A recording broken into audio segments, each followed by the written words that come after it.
Good morning, good afternoon, or even good evening, depending on when you're watching it. But for me, it's the next day. I'm going to go to the warehouse, I'm going to check out the work that I did, and I'm going to scuff it up, and I'm going to give it another coat. So, I'm going to go in the car with a roof today because it's going to chuck it down. So, without further ado, let's get to the warehouse. Let's check out the work I did. See you there. Right, okay, so we're here. I put the lights on, open the door, and there we are. Looking good.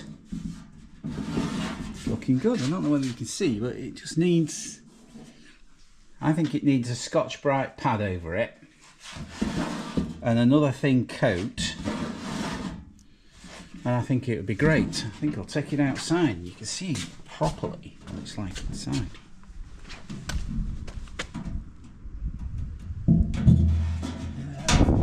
Brightest light. There we go. So I think that actually got to obviously do the bottom of it. I think that's okay. So, that is what I'm going to do. And I might, no, can't be bothered shifting the car because it's going to rain anyway.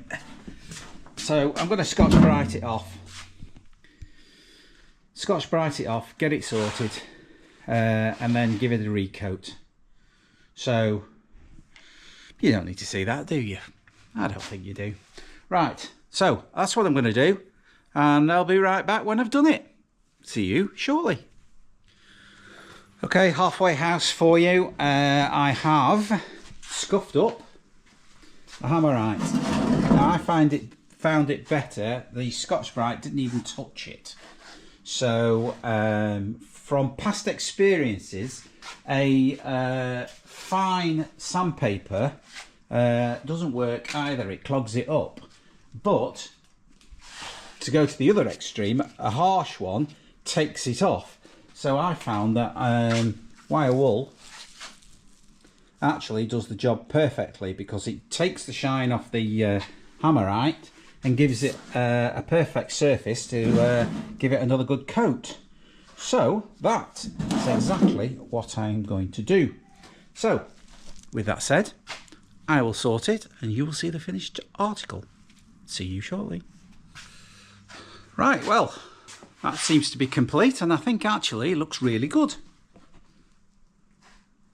It's definitely, I think it was the right choice, giving it a couple of coats anyway, because that's going to give it many a year of good solid wear. Because it's in a boat, it's in damp conditions, so I don't want it starting to rust. And start chipping. So I think, I mean, even the base, I don't think I need to give that another coat. I'll have a look.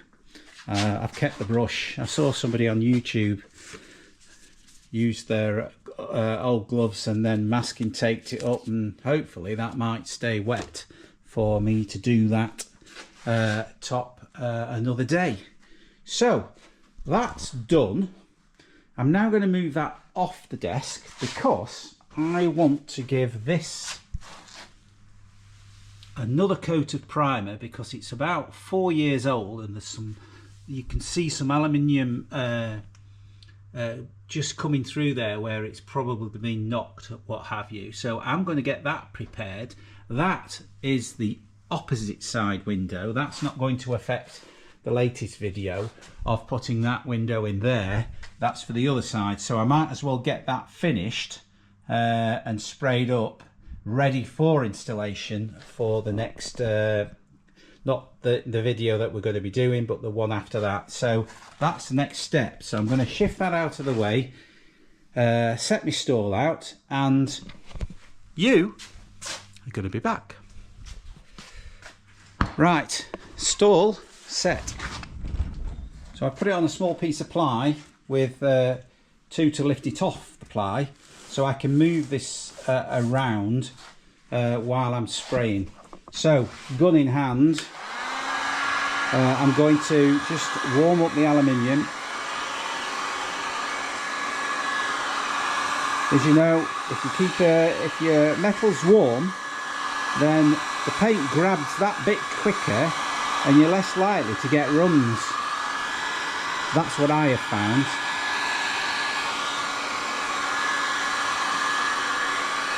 Obviously you can't hold your gun in one place for too long because you've got glass there for one.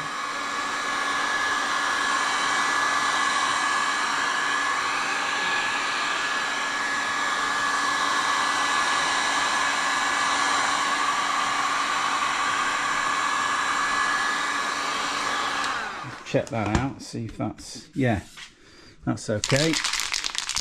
Now what I'm using is Rust-Oleum primer.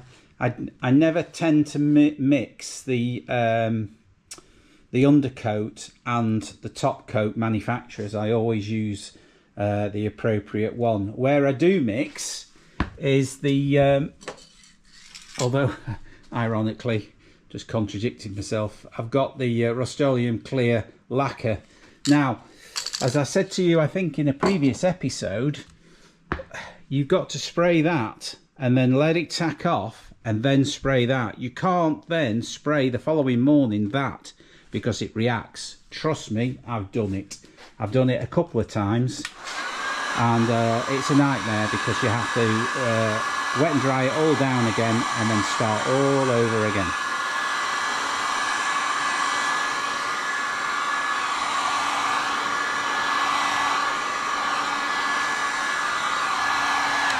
I'll just shove that gun out of the way a minute. Bear with me a second, I just need to take the can lid off. There we go. I'm going to try and spray it anyway with you in my hand.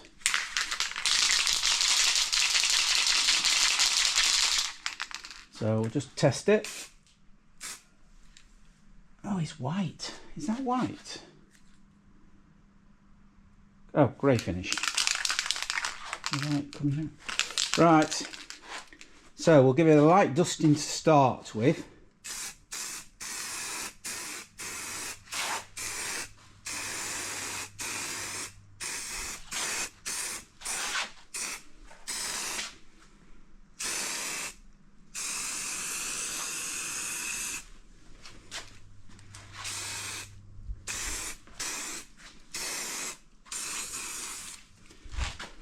Backed up then with the gun.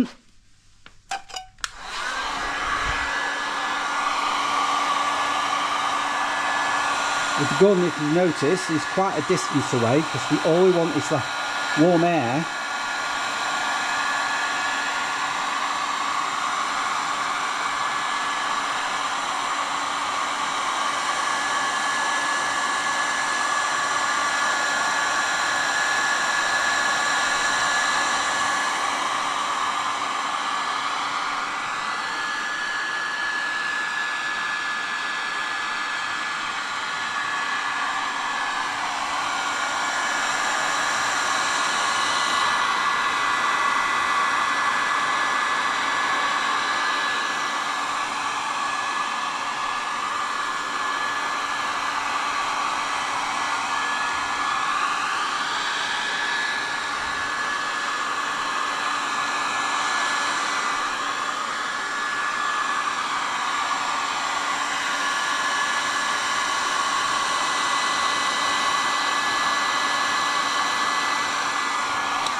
There we go. Give that another blast.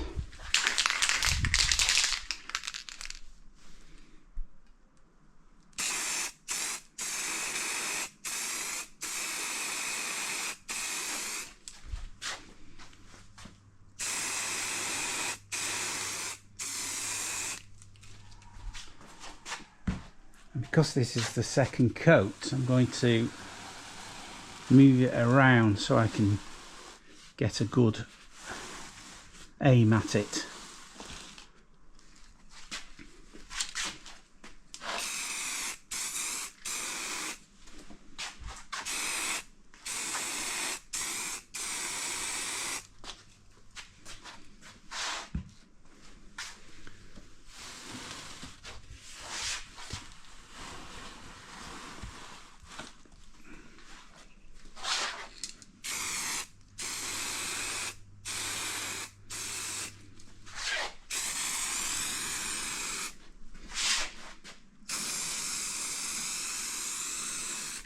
There we go. Get the gun again. This just stops it from wanting to drip. It shouldn't do anyway, but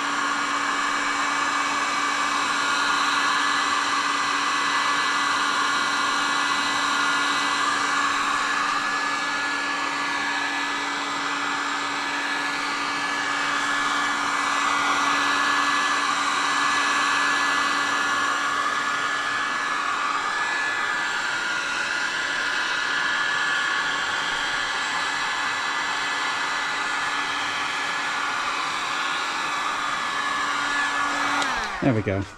Right, so I now think we can leave that. As you can see, it's got a nice even coat around there.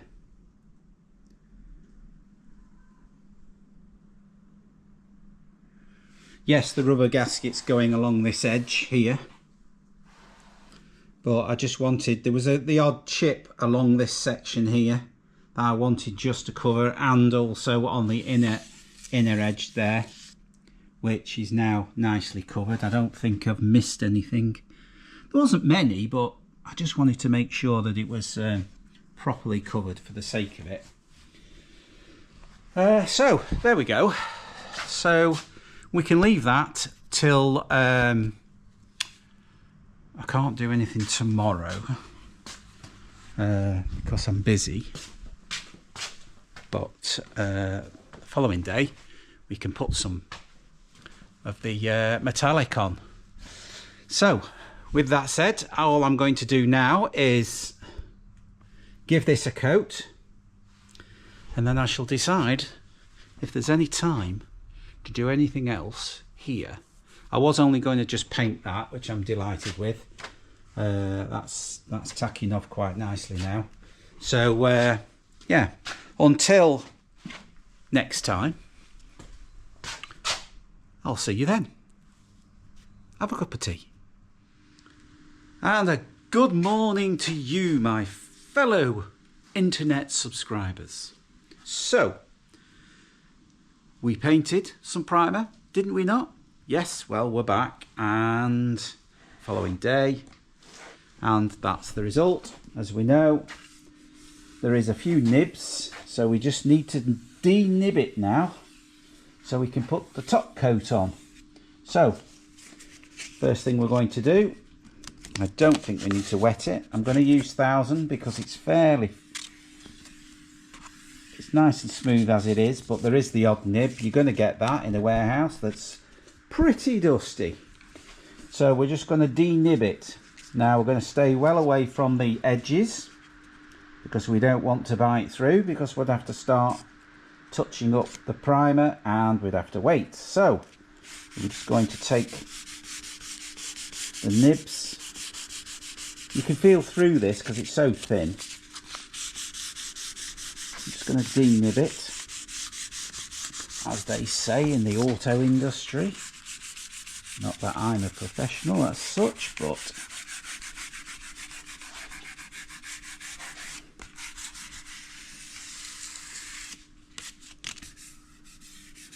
if there's any nibs I can feel across there. No. We're not bothered about that because that's going to be covered by a gasket. So, there we go. So, we'll give that a wipe down. We'll give that a wipe down and we'll crack on, because it's first thing. We'll crack on and get some paint on it. Because the next bit, of course, we've got to time it, as I told you, with this stuff.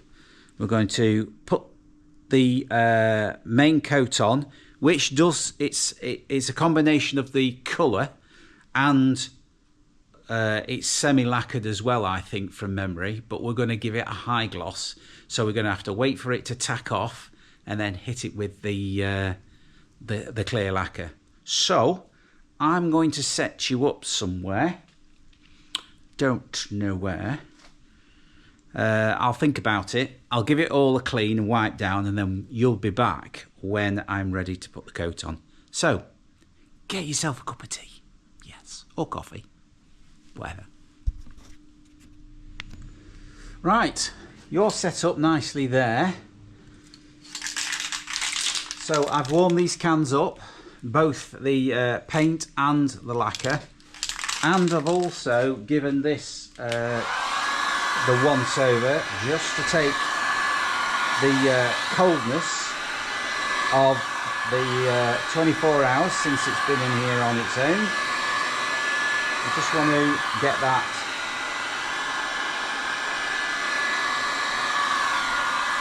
to a point where it's going to accept this paint quite nicely. So first what I'm going to do is I'm going to spray in the middle, because I want to be able to touch it in order to establish how tacky it is, so then I can then put the next coat on, lacquer that is.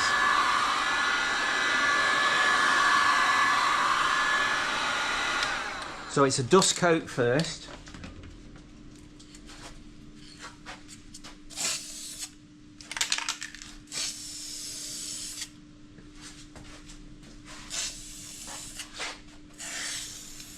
I do like these heads on here because they're not the conventional round tip. These are called fan tips, and as you can see, when it sprays, it gives a nice, well, it gives a nice professional gun effect actually.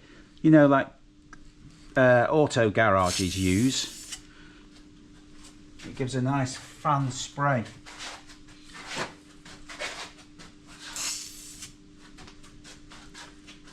Okay, so we've got a nice, what appears that we've covered it, so we'll just give that a blow off with the gun.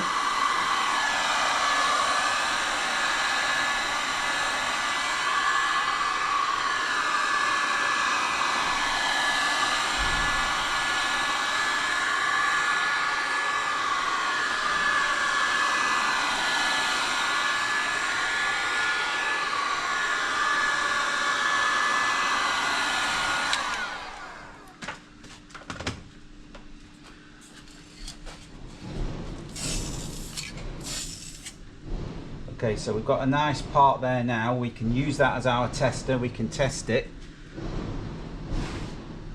Right, so we'll now give this a slightly deeper coat.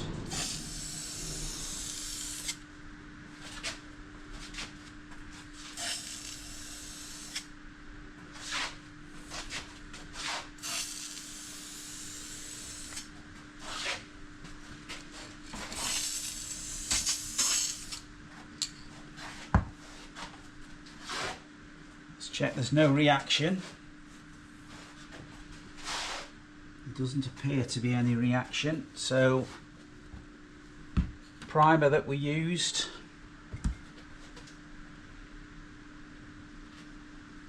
is accepted, and we've got a nice even metallic look. I'll just give you a quick look. I don't know whether it actually picks it up on camera, to be perfectly honest, but can you see it's quite hazy at the moment, but the metallic, the evenness of the metallic is there.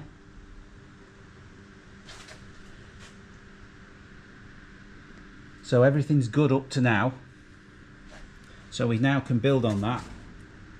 Those are that's our building block to get a good finish. So I'll just put you back where you were, like so. And give it another blast.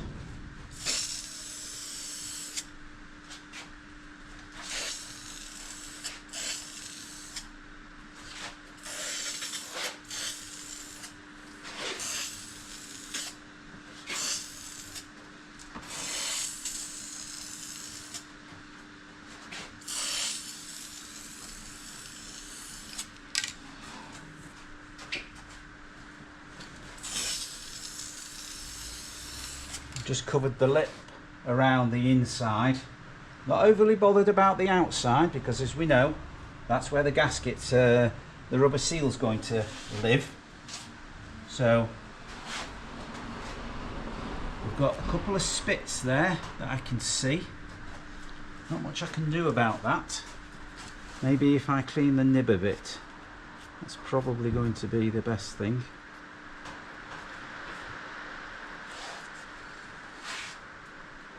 That's all good. I'll give that another blast here.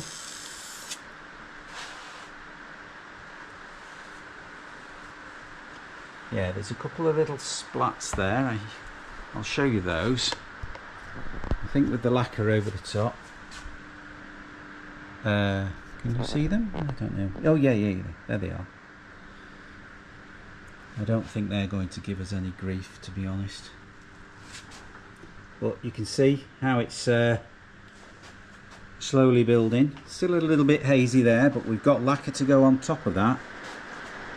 But as you can see, it's starting to gloss up. Okay, just spotted another little nib there. Can you see one there and one there?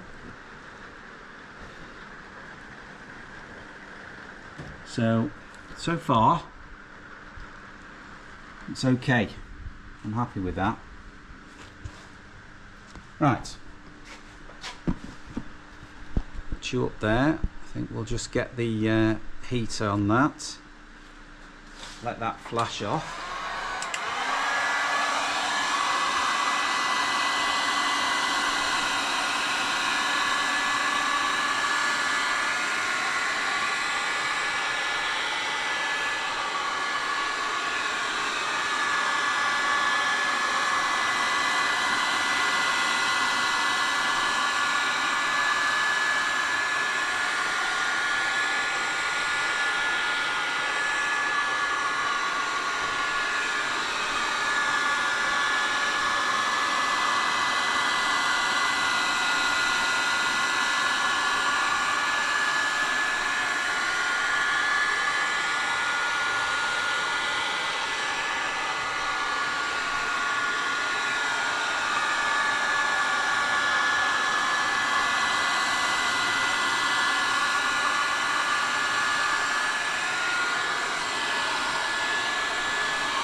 So let's just try that. So that's getting nice and tacky now. That's really deep. So that's obviously thicker, so I might just put an extra coat there.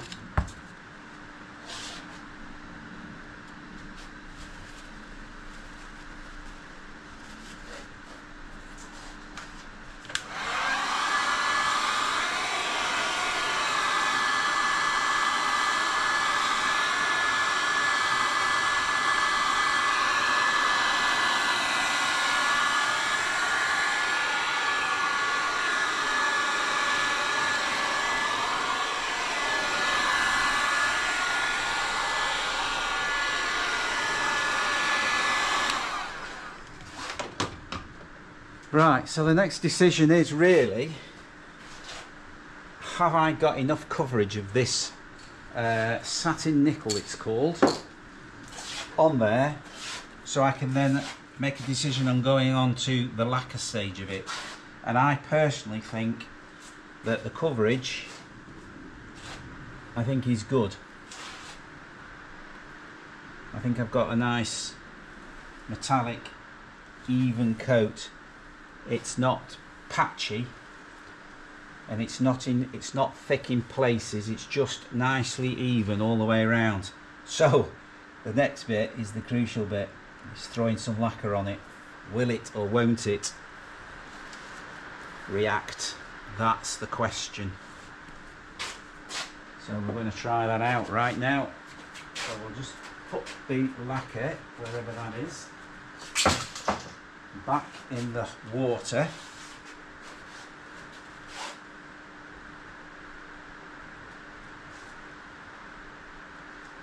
Yeah, that's okay. And the edges look like they're covered nicely, so that's good.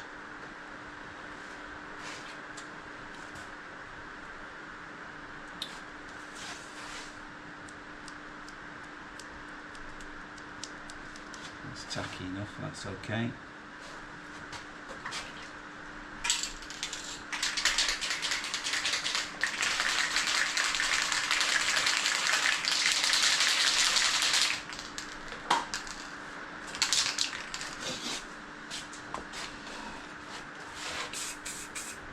Right, let's give this some lacquer.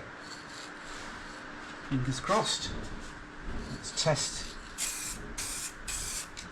test the middle to see if we get a reaction.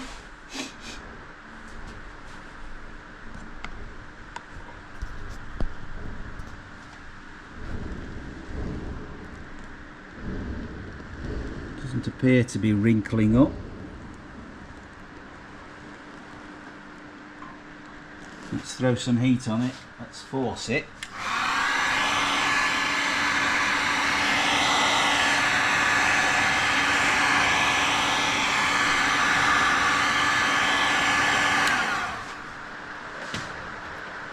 You'll have to excuse the rain. It's decided to rain today.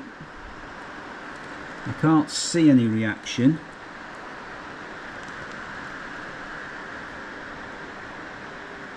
I think it's accepted it. Right, so I think we can move on to the piece itself now.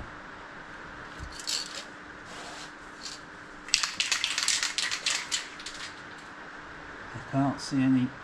No. One more check.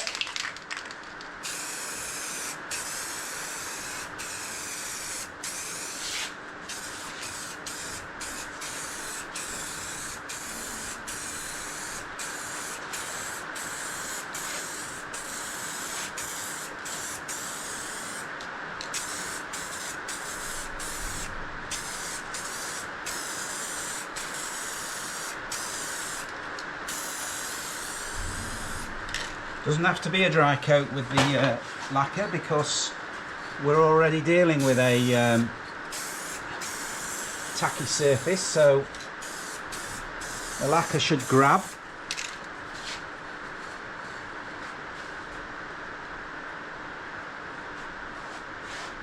And I've got a nice coat, an even coat.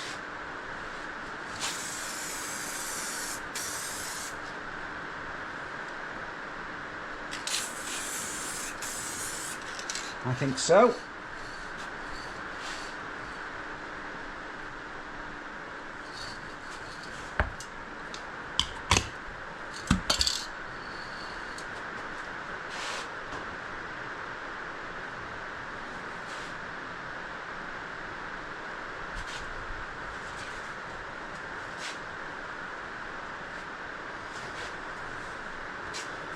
Oh, it's highly glossy.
Right, let's have a little look.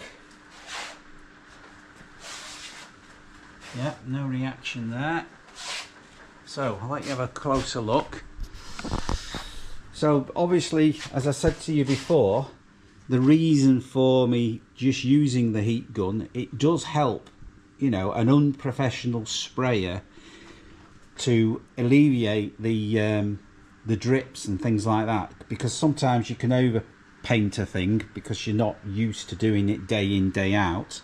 For example, you can see on these corners here, it's extremely thick of lacquer there, and then it just blends out. That will flatten into the paint actually, so you'll get a uniformed look. But while it's pooled and it's quite thick, you just want to just put some heat over it, just to give it a bit of a skin, to prevent it rippling and being tacky for a lot longer than the rest of it would be. That's what I've done in the past, and it seems to work. But as you can see, you've got a nice coat, nice coverage there. Okay, yeah, you've got those two little blips, but do you know what? I think they'll be fine. You can see that's nice. A nice even metallic with a gloss finish. So that is a time now to leave it, and that's exactly what we're going to do. We're going to leave it. So I'm going to move, looking way ahead of me. So I'm going to move that out of the way, and I'm going to find something else to do. So with that said, I shall just switch you off for a second, figure out what I'm going to do next, and you will be right back. Thank you for being patient. Right, well, I think it's gas bottle time, to be perfectly honest. There we are, all nicely done. That is really smooth, very happy with that finish. Doesn't need another coat at all, it's covered it lovely. It's nice inside there as well. Let's move that tub. That feels really nice in there.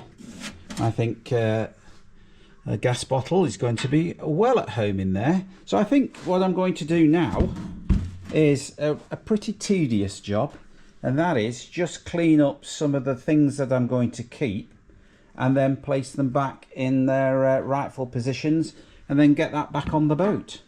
So I'm going to polish my brass.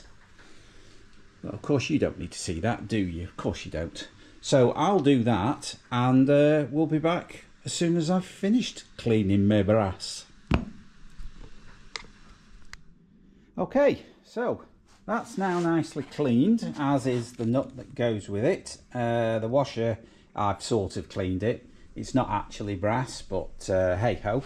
So now that I've put the work into it, I want to keep it like that. So I'm going to give it a touch of clear lacquer.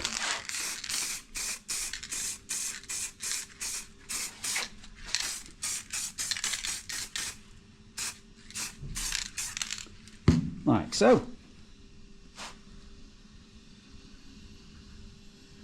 And that should stay like that, and perhaps not tarnish. So we will get the gun on that.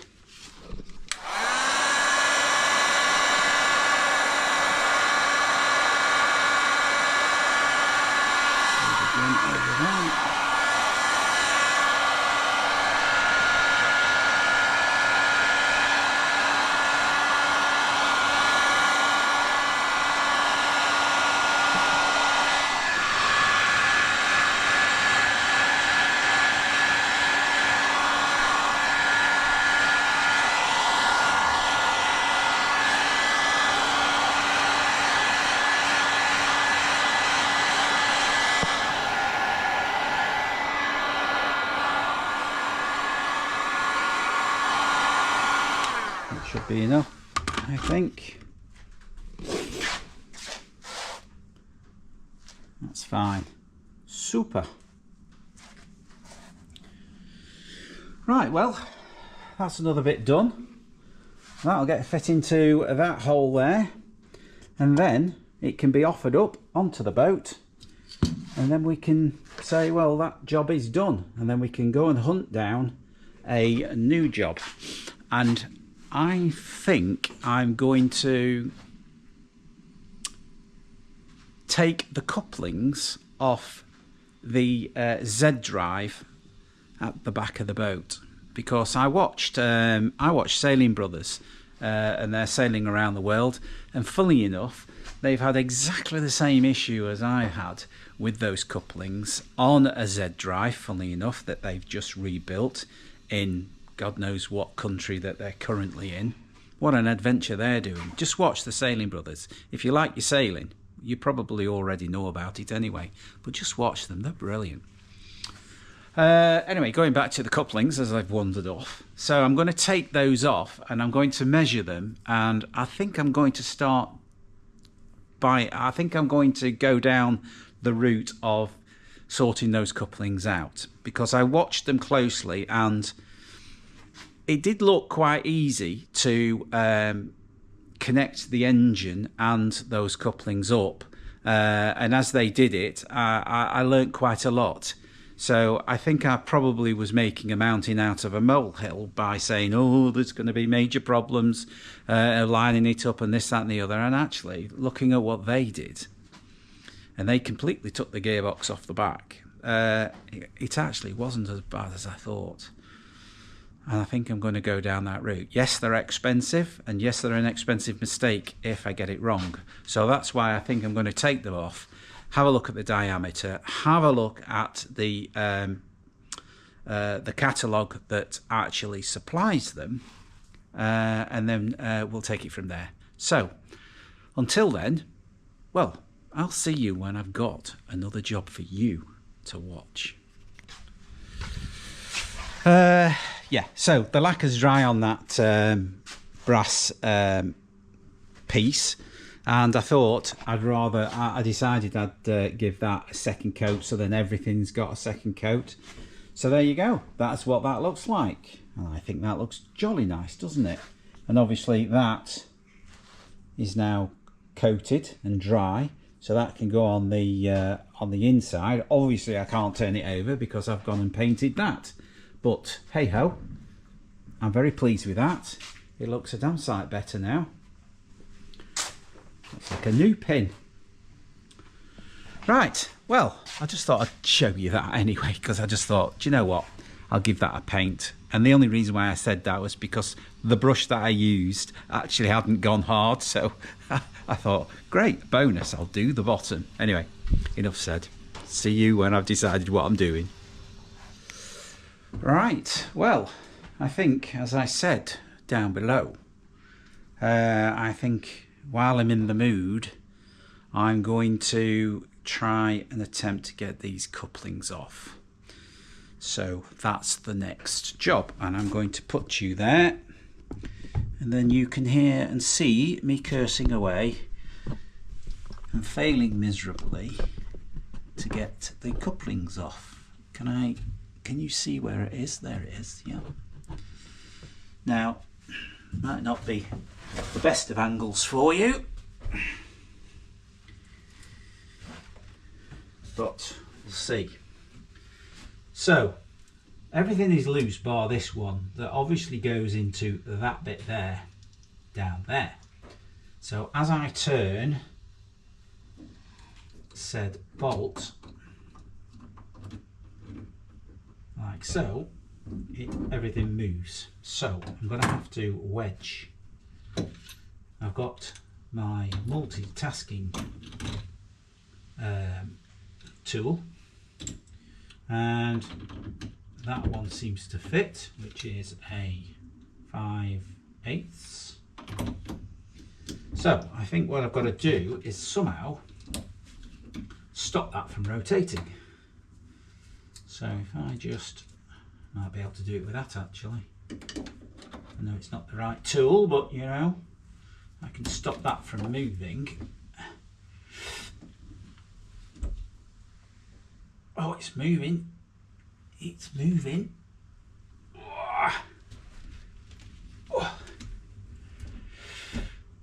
Keep going. Keep going.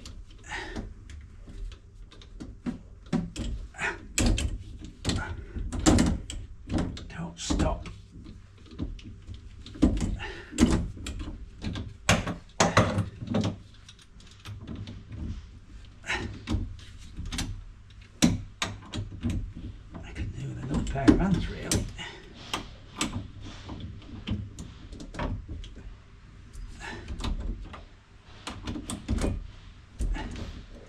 I think I've got it.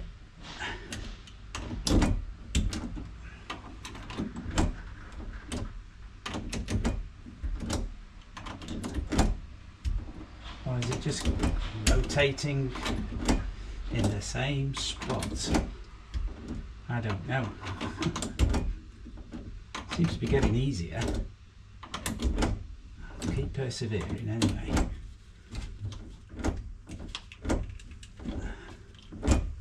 I can't do it that way yet.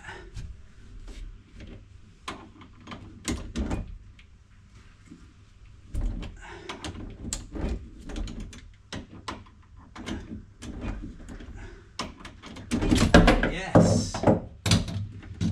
Yes, yes, yes. Lovely jubbly. Now that obviously has got to come off. That's the next task, is getting that nut from inside there out. By putting a socket on it, will it actually go in there? Who knows? That's going to be another task. Let's have a look at this thing. Well, it looks absolutely battered. It's a hell of a weight as well. There you are. Well, you can see how bad it is. And I think that's, I mean, I don't know yet, but it looks pretty chewed up to me.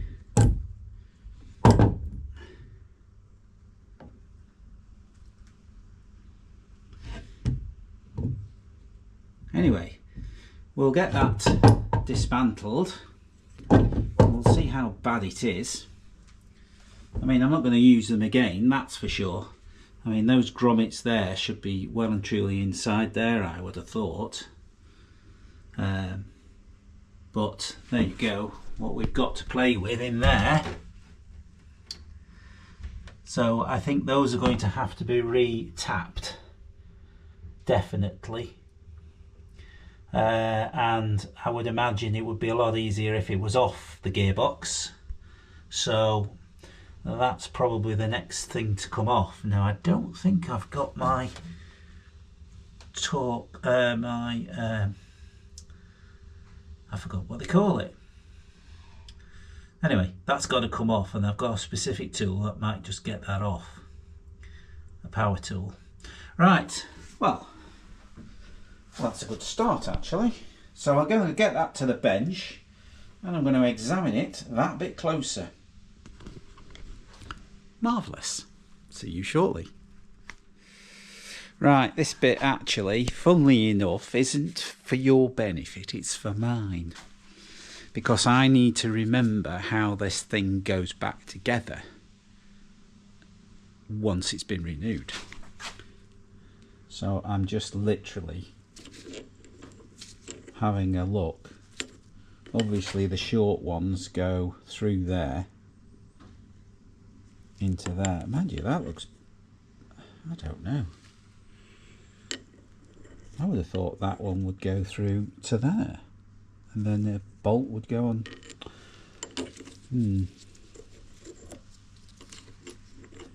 Maybe that was, oh, I don't know. I don't know. I'll tell you what I do know though. It looks a right prehistoric way of doing things, doesn't it? It looks a right carbuncle of a thing. I think I'm one spacer down as well. I think there was meant to be another spacer somewhere from memory. But anyway, let's try and get these, let's try and get it, this thing dismantled some way or another. That obviously comes out that way. I think I might have to use the other hand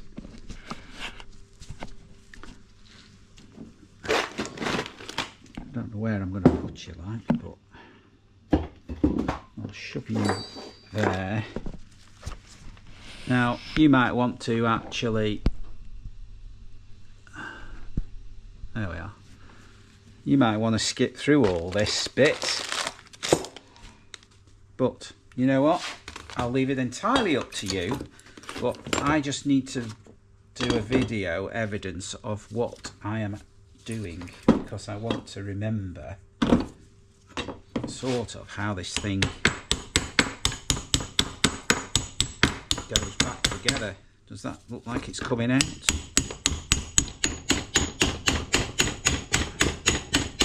Yes, it does.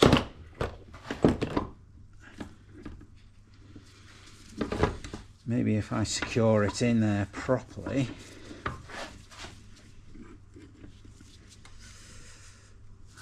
I have to put something in there and push it out.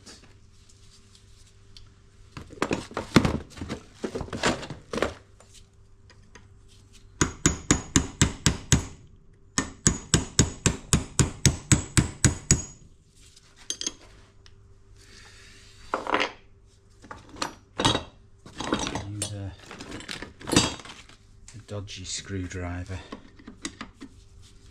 There we go.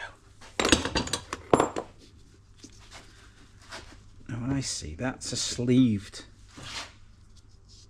Is that a sleeved one? Looks like a sleeved one. Sorry if I'm talking to myself, but it's all new to me, is this? Let's push that through. I think that's out. Oh, something's fallen out. What was that? It's a broken washer by the look of it. Oh, it's a broken part of that. Wow. What a dodgy mess this is. Oh, well.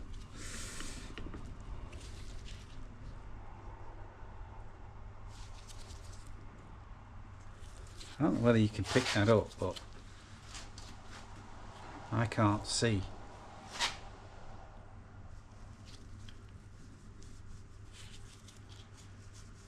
Yeah, it looks like it's a bit on the buckle side to me, that. Anyway. So that's the spacer. Now that looks okay. With a bit of a clean up. It doesn't look like it's bent in any way, so that's okay. That can come out. I mean, as you can clearly see, look at the state of those. They have most certainly had better days. Of those. Where's that big one gone? Flying over here. There we go.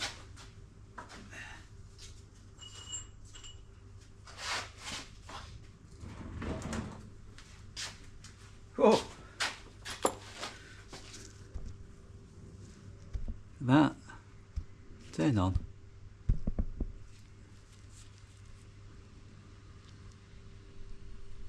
A little bit on the bent side now to me, I think.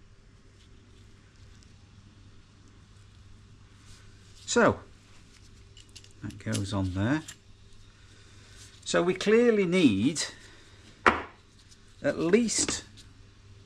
This is what I've got to figure out. I've got to see whether these new ones or the new modern versions of these come with the bolts. If they don't, then I need bolts that are probably that sort of size. But they obviously have to not touch, as my dad said. Once they are connected, they don't want to be touching the gearbox, because ultimately it'll grind away. It needs to be free but tight. Easier showing you actually when they go on than telling you about it now. Right. I mean, obviously that one's completely knackered. As you can see, it's all chewed up there. That's obviously the flexy part of the coupling, and I can actually feel that they're buckled and bent. So anyway, we know that we need 2 of these. That space is okay. I need to double check to see if there is another spacer required. I may have to look through my old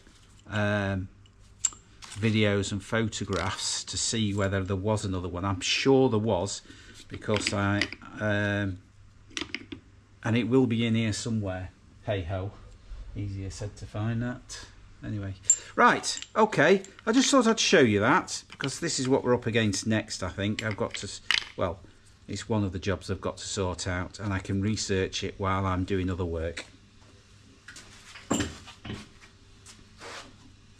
the other, found the other bolt. So you can see that's the other bolt. That's not as damaged as this one. And that's obviously worn down, because you can see the length of it there. Wow. These could have been too long. They could have been too long. What's the size of it?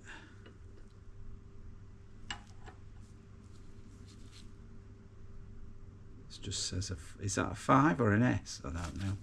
Anyway, there we go. Right.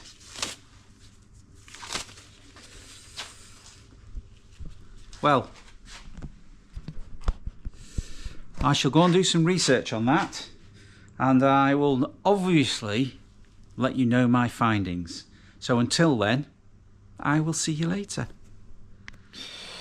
So I'm just taking the sizes actually of these couplings, so that's the reason for me showing you as it is here. May be useful for you in the future, but anyway, so that's the diameter of one of those couplings. That bolt's there just to hold the tape down because it wanders off. So one would expect that that one is exactly the same there. And they are perfectly round. So if we measure the bolts as well, we'll measure the one that's not worn away. Ironically, that's the same diameter.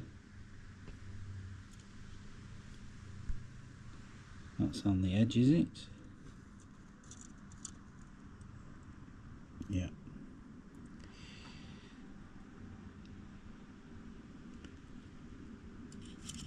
It's virtually the same diameter as the actual coupling. Interesting. And we'll just measure that weird one. There's got to be a reason why it was on there. Yeah. I'll tell you what else I'll do. I'll just put you, sorry, just put you there a minute. I might just put this whole thing sideways on with the spacer in the middle, if it's possible. Might not be.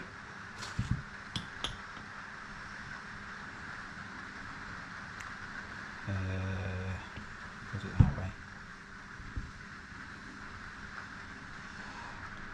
I'll just put that there like that. Oh God, this is not gonna. Wait a minute, that can go in there. Put it in the vise and then shut the vise.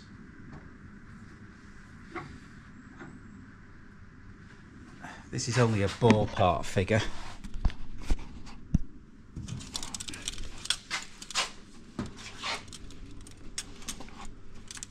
Oh, put the tape measure the right way. So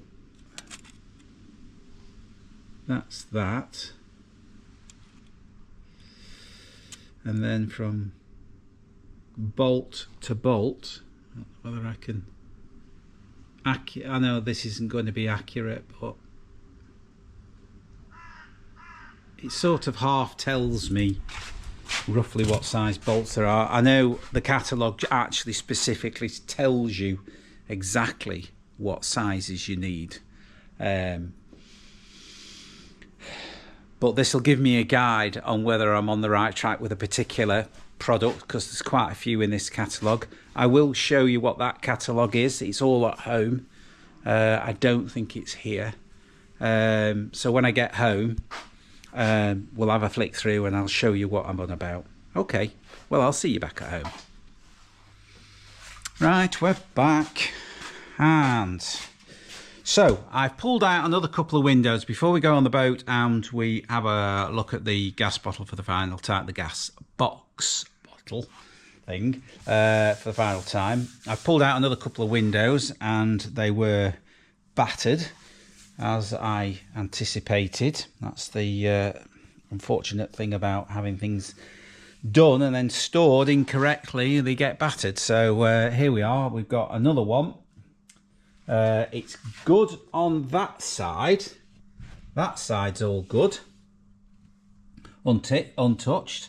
These are the front windows, those windows there, that one and the other one, which is over wherever it is. Oh, there it is, it's over there. So I'm okay on that side, but this side has got a few war wounds. So I'm going to give that a quick coat of primer, and then I'm going to tomorrow give it a top coat with some lacquer. But in between hand, where we're going to be filming the next episode, because we're going to get that in tomorrow. So in the meantime, I'm going to find the ladder. Don't know where that's disappeared to. Oh, it's over here. So here we are. Let's get that over here. I'll tell you what, I'll meet you on the boat and we'll have a look at that box. So just stay where you are. Right, welcome aboard. So nice, clean, shiny fitments, that's what we like. So that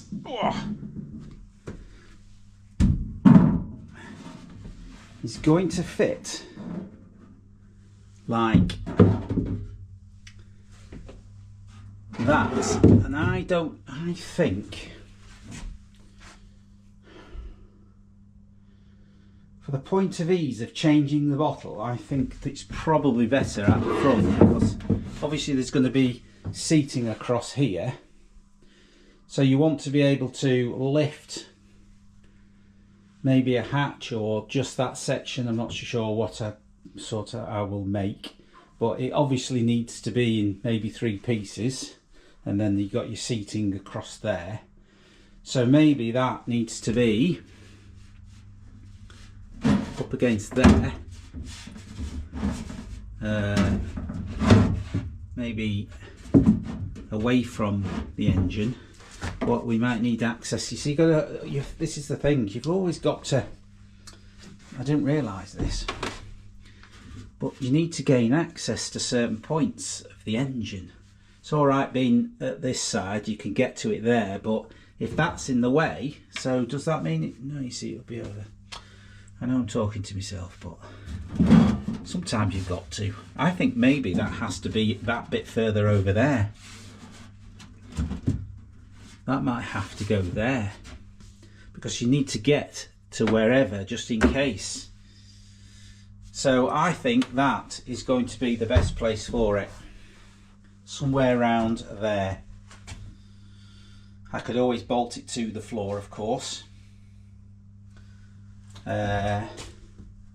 Because there is the, as you can, oh, you can't see. I keep forgetting to bring the torch that goes on this GoPro. Can you see?